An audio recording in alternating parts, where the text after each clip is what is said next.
নিত্য প্রয়োজনীয় পণ্যর মূল্য সহনীয় পর্যায়ে রাখুন, অবনতিশীল আইন শৃঙ্খলা পরিস্থিতির উন্নতি, দ্রুত গণতান্ত্রিক যাত্রাপথে উত্তরণলায় নির্বাচনের রোডম্যাপ ঘোষণা এবং রাষ্ট্রের পতিত ফেসিবাদের নানা চক্রান্তর অপচেষ্টা মোকাবেলা সহ বিভিন্ন জনদাবিতে বান্দরবান রাজ্যে বিএনপির বিশাল সমাবেশ অনুষ্ঠিত।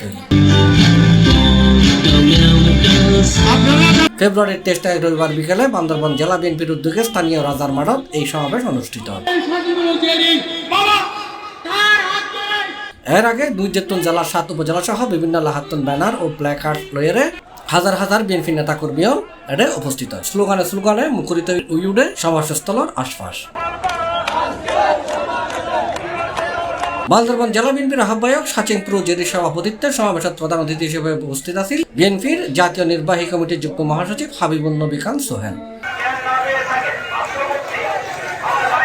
বান্দরবান জেলা বিএনপির সদস্য সচিব জাবেদ রাজার সঞ্চালনায় এই সময় অন্যান্যর মাঝে উপস্থিত আছেন বিএনপি জাতীয় নির্বাহী কমিটির সাংগঠনিক সম্পাদক মাহবুবুর রহমান শামীম, উপজাতি বিষয়ক সম্পাদক মেমাচিন, সহ সাংগঠনিক সম্পাদক হারুন রশিদ, ব্যারিস্টার মীর মোহাম্মদ হেলাল সহ বিএনপির অঙ্গ সংগঠনের নেতাকর্মী। সমাবেশত প্রধান অতিথি হয়ে জাতীয় নির্বাচনের আগে স্থানীয় সরকার নির্বাচন করতে চান, যারা এই ধরনের উদ্ভট প্রস্তাব দেন, আমি আপনাদের জিজ্ঞেস করতে চাই, বাবার আগে কি সন্তানের জন্ম হয় নাকি?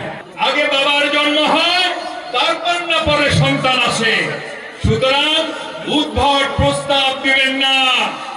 আর আপনাদেরকে বলি, মাঝে মধ্যে কেন জানি মনে হয় আপনাদের কর্মকাণ্ড দেখে আপনাদের উপর জঙ্গি ভূত ভর করেছে। আপনাদের বলে দেই স্পষ্টভাবে, এই জঙ্গি ভূতরা কিন্তু নির্বাচনে বিশ্বাস করে না। এরা হচ্ছে রক কাটাই বিশ্বাস করে। এরা নির্বাচনের কথা বললেও নির্বাচন পিছিয়ে দিতে চাইবে, নির্বাচন নষ্ট করতে চাইবে। তাদের খেলায় যদি আপনারাও নিজেকে শরিক করেন, ভয়ঙ্কর পরিণতি কিন্তু অপেক্ষা করছে।